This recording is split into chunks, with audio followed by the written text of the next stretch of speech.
Hi, it's Mark from Orange Rocket. Hope you're doing well. Good morning if it's morning to you, good evening if it's evening. So what I want to talk to you about today is continuing with our growth strategy pyramid. We've spoken about products. I wanted to talk a little bit more about listings and why how you present yourself on Amazon in terms of brand building is really important, because it's the way people perceive you and the way you build reputation and the way that you build credibility on the marketplace that leads to long-term growth. And today I want to talk about the storefront, which is something that's beginning to be more and more important for building a brand. So you can see here, I've taken my favourite subject of dogs, and you can see here that I'm looking at Paw Hut. You can see, look at this lovely brand store. So the way you get to brands store is to go to a listing. Let's find here it is. So you go to that, you click on, you obviously click on the listing. Once you're arrived at the listing, then you'll see here, visit the storefront here, click on that, and you'll see the storefront. So it's very similar to a website, but what's important is that, particularly with this, is that they've got their storefront sectioned off into different areas. And this is a mistake I often see when I look at storefronts, and I'll give you some examples in a minute. But you can see that they do coats, they do raincoats, they do pet storage, and you can subsection it when it comes to a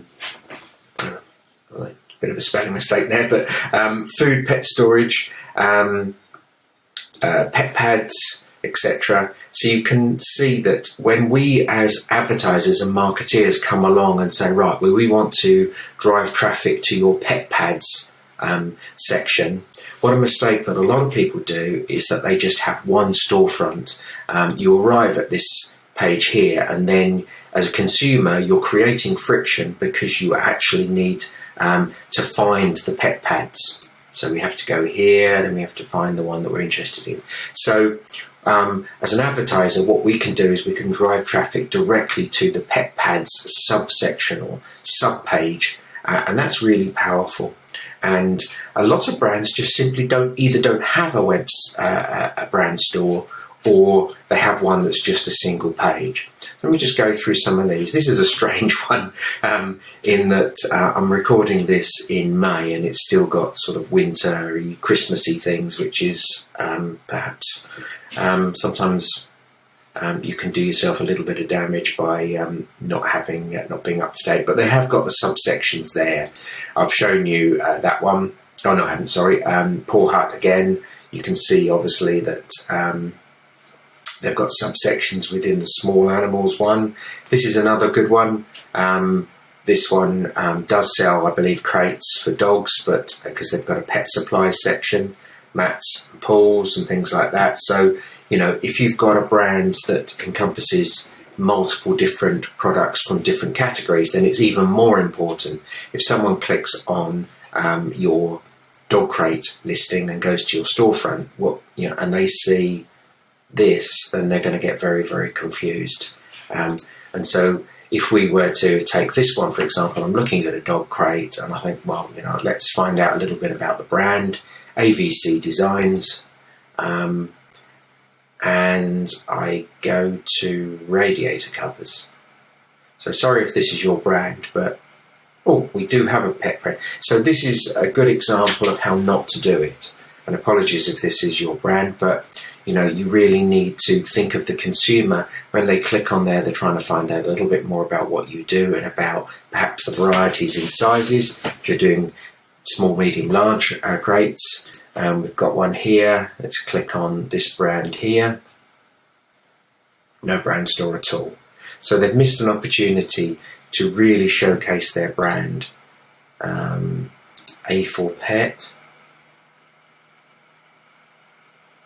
Interesting. So I click on, I'm looking at a dog crate. I click on the brand and I'm presented with a bunch of Hoovers.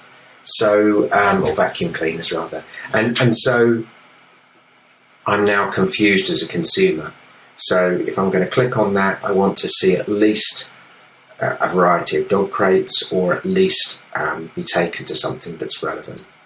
Animal store, and I go to flip-flops.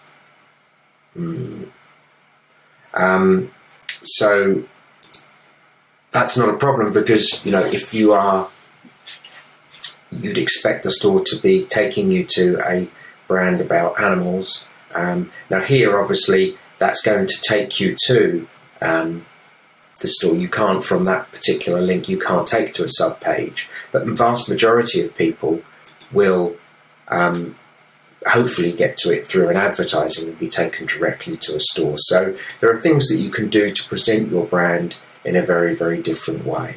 This one I like really well. Just finish off here before I let everyone go. This one here, even though they do one single product, they've already taken the time to present their brand in a really, really clever way. They've just got one product, which is a dog crate cover. It's a lovely product. Look at the way that they've used their storefront to present. Actually, they do two products, but they're both covers, and fantastic, really well done.